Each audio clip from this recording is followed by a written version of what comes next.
Thank you, friends. Shalom. Greetings to you all. I hope you all had a fantastic week. Now, while I do not know for sure, I would suspect that our good friends Steve and Florence went to Chicago for the final farewell set of Grateful Dead concerts. Hey, if they could go and see them in Giza, they could certainly see them in Chicago.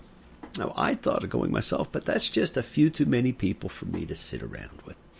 And I bet a lot of people came to hear Uncle John's band by the riverside. Got some things to talk about there beside the rising tide. And there is a rising tide these days. And I see there was an auctioned off guitar after the show, signed by the 4 surviving Deadheads, and it went for over $500,000. Wow. That's just an unbelievable amount of money for a guitar. And it did not even have Jerry Garcia's name on it. Speaking of which, I much preferred the Garcia Dead lineup that played as the New Riders of the Purple Sage. That was a band. Well, I'm sure it's not just me. It's been a crazy week. And Martin, have a fantastic birthday. You are truly a beautiful person. One in a million, and one that can truly be called dear friend. And I guess based on the latest news, we can all sleep easier now that we have peace in our times.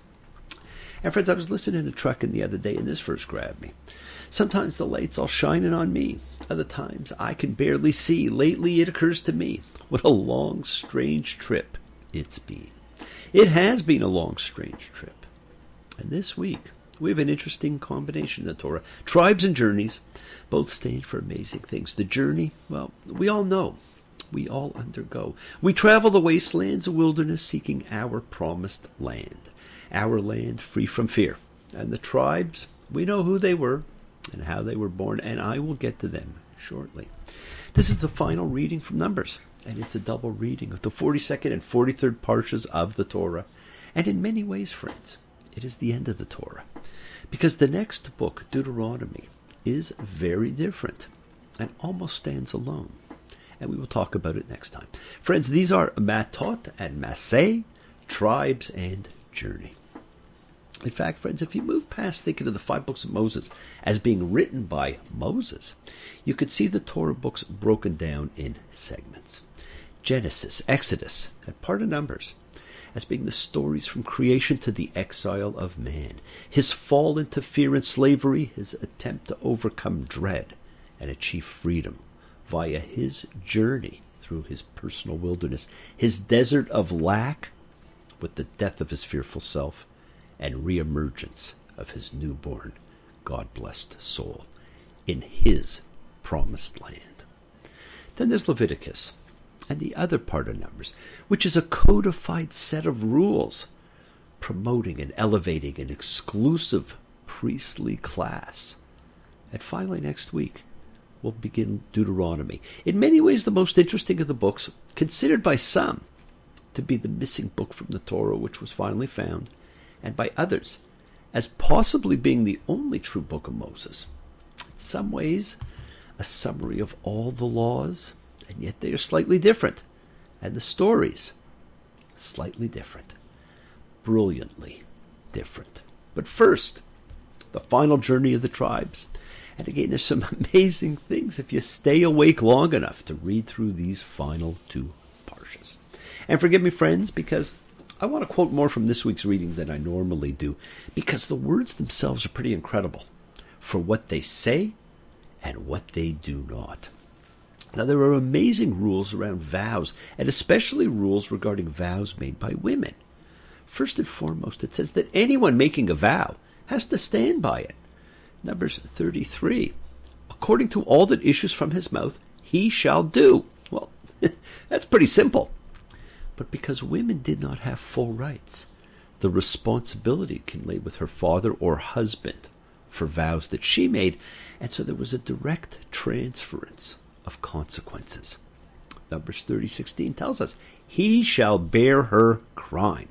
Friends, having power over another person also means taking responsibility for that person's actions.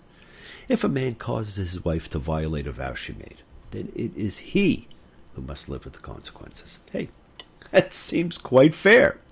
And you may notice, this passage uses 3 words for the word vow. And the first is neder, a conditional promise made to God. If God will do such and such, then I will do. Well, this is, of course, the primary type we get to annul on kol nidre. Nidre from neder. Don't forget, throughout these laws, there is a sense that the pronounced word, what comes out of the mouth, is a palpable entity with legally binding force. Remember, my friends, thoughts are things, words are things. If more people realize this, then, well, we also have a further complication to the women's right to inherit, so that she could inherit, but she then had to marry within her tribe. And I talked about that last week, and we'll talk about it again another time. And finally, the war with the Midianites that was talked about takes place, and the incredible method for the distribution of booty amid some of the shocking instructions that Moses gives, and how he is told by God, get revenge for the children of Israel from the Midianites. After that, you'll be gathered to your people. Basically, do this, then I'm killing you. And they made war on Midian as the Lord had commanded Moses. And they killed every male. They killed Balaam now. This is a shock. Balaam has been pictured as a prophet who faithfully pronounces God's words, who blesses Israel, and thereby offends the Moabite king who hired him. Why is he killed? It's a fascinating read to see what the sages subsequently had to say. Oh, we seek to justify. And when the war is over, well, then Moses says, so now, kill every male among the infants, and kill every woman who has known a man for male intercourse. Why are so many of the things we find abhorrent suddenly acceptable if done by Israel? We condemn the Egyptians for doing the same thing. And we condemn any religious fanatics killing for God, but we eternally reward Phinehas. The rules are the rules for all. The God of Genesis is the God of all. We are mystified and horrified by the seeming barbarism of a massacre of women and children that Moses commands here. If Moses' anger over the fact that they have not killed the women and children is difficult to accept, how much more amazing is the fact that the women in question are Midianite, like Moses' wife. And we remember Abraham's deceit with Sarah about her being his sister, because he said the Egyptians would kill him and keep her. But the only ones we actually see engaging in this practice are these Israelites under Moses. But still, we justify to Abraham's actions. We then hear the instructions for conquering the promised land. Speak to the children of Israel, and you shall say to them, when you cross the Jordan to the land of Canaan, you shall dispossess all the residents of the land in front of you, and destroy all their carved figures, and you shall destroy all their molten images, and demolish all their high places, and you shall take possession of the land and live in it, because I've given the land to you to possess it. And you shall give legacies of the land by lot, by your families. For the large you shall make its legacy larger, for the small you shall make its legacy smaller. Wherever the lot indicates, for it shall belong to it. You shall give legacies to the tribes of your fathers. And if you don't dispossess the residents of the land in front of you, then those whom you leave of them will become sticks in your eyes and thorns in your sides, and they'll afflict you on the land in which you are living. Now, it's a very interesting instruction. Kill everyone and take the land. Anyone you leave will become a thorn in your side. And the land was to be given by lot, an odd method, since they had this complex census to determine land ownership. We then have a phenomenal section, as we are presented with a summary of the entire journey from when they left Egypt, from the day of the Passover. And it's found in Numbers 33:1. And friends, please forgive me, but I do want to share this section with you. They traveled from Ramses in the first month, on the 15th day of the first month. On the day after the Passover, the children of Israel went out with a high hand before the eyes of all Egypt. And the children of Israel traveled from the Ramses and camped in Succoth. And they traveled from Succoth and camped in Etham, which is at the edge of the wilderness. And they traveled from Etham and turned back toward Pi-hahiroth, which is in front of Baal-Zephon. And they camped in front of Migdol. And they traveled from before Pi-hahiroth and passed through the seat of the wilderness. And they went 3 days' journey in the wilderness of Etham. and camped in Marah. And they traveled from Marah and came to Elam. And in Elam were 12 springs of water and 70 palm trees, and they camped there. And they traveled from Elam and camped by the Sea of Reeds, and they traveled from the Reed Sea and camped in the wilderness of Sin. And they traveled from the wilderness of Sin and camped in Dophkah, and they traveled from Dophkah and camped in Alush, and they traveled from Alush and camped at Redaphim. And there was no water there for the people to drink. And they traveled from Redaphim and camped in the wilderness of Sinai, and they traveled from the wilderness of Sinai and camped at Kibroth Hatavah. And they traveled from Kibroth Hatavah and camped at Hazeroth. Now it goes on to list 14 more stops along the way. But I'm just going to jump ahead. And they traveled from Ezion Geber and camped in the wilderness of Zin. That is Kadesh. And they traveled from Kadesh and camped in Mount Hor, at the edge of the land of Edom. And Aaron the priest went up into Mount Hor at the word of God and died there in the 40th year after the children of Israel came out of the land of Egypt, in the 5th month, on the 1st day of the month. And they traveled from Mount Hor and camped in Zalmonah. And they traveled from Zalmonah and camped in Punon. And they traveled from Punon and camped in Oboth. And they traveled from Oboth and camped in Iya Abarim, in the border of Moab. And they traveled from Iyim and camped in Dibon Gad. And they traveled from Dibon Gad and camped in Almon Diblathaim. And they traveled from Almon Diblathaim and camped in the mountains of Abarim in front of Nebo. And they traveled from the mountains of Abarim and camped in the plains of Moab by the Jordan towards Jericho. And they camped by the Jordan from Beth Jesimoth to Abel Shittim in the plains of Moab. Friends, it is an amazing recap, a geographer's paradise. Take ancient maps, plot the route. How awesome! But did you notice? Not what was mentioned, but what was not. Not a word about the Epiphany. Not a word about the daily miracles, the cloud, the fire, the manna. Not a word about the water from the rocks. But we were told the people had no water. Nothing about the staff, the tabernacle, the chiefs. That is the scout mission of leaders, or as we like to say, spies. Seeing the giants in the promised land and retreating back into their inculcated fear, and thus condemning an entire generation to death at a 40-year march. But we do get told how many trees and springs were in Elam. And the central stop at Mount Sinai is not actually mentioned. Only a brief stay in the wilderness of Sinai. It's what's missing that's important here. But the instructions in this parsha that I actually wanted to address, and which I had mentioned a while ago, when we were reading Leviticus, the priestly code, where it first appeared and where it will appear again in Deuteronomy, and what has been in the news these past weeks, the sanctuary city.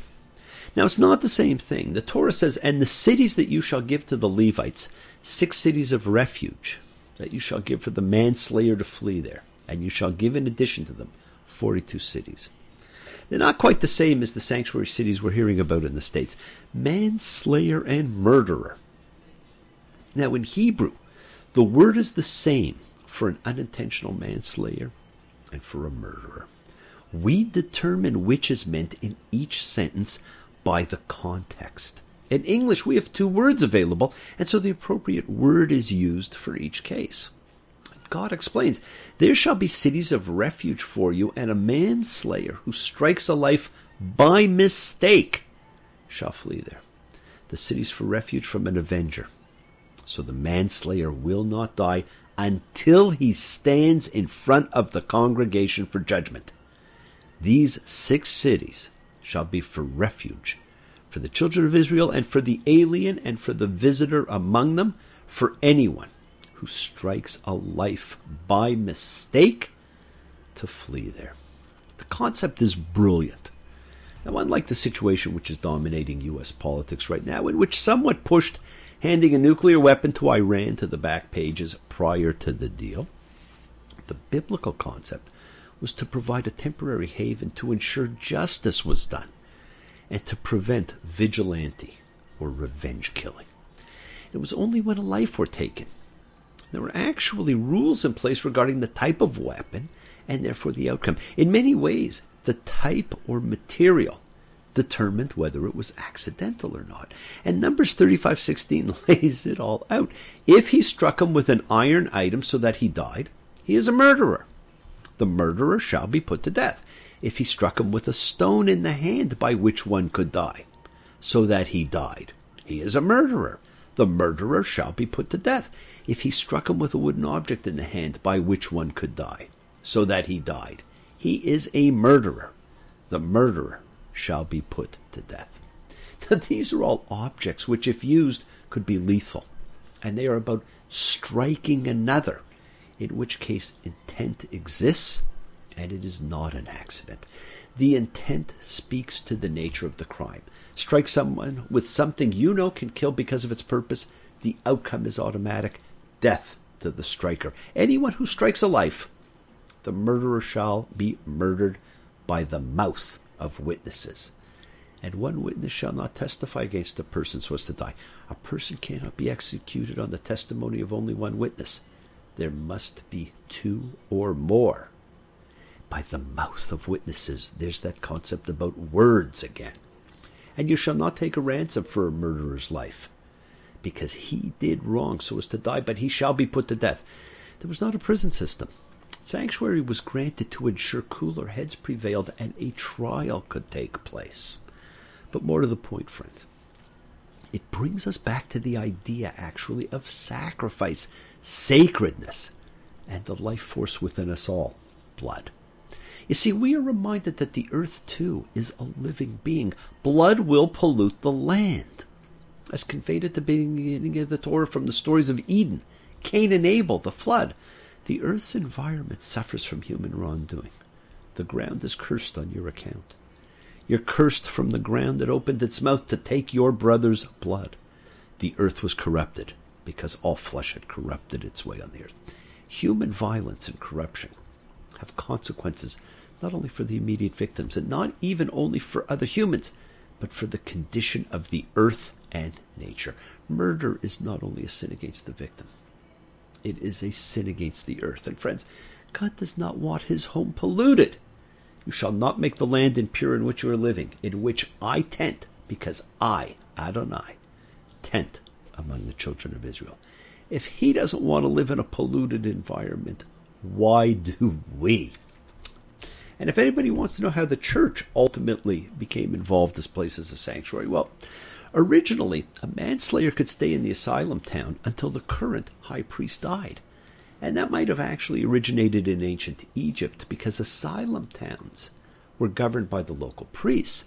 So the connection between asylum and spiritual institutions and the life of the priest have always been connected.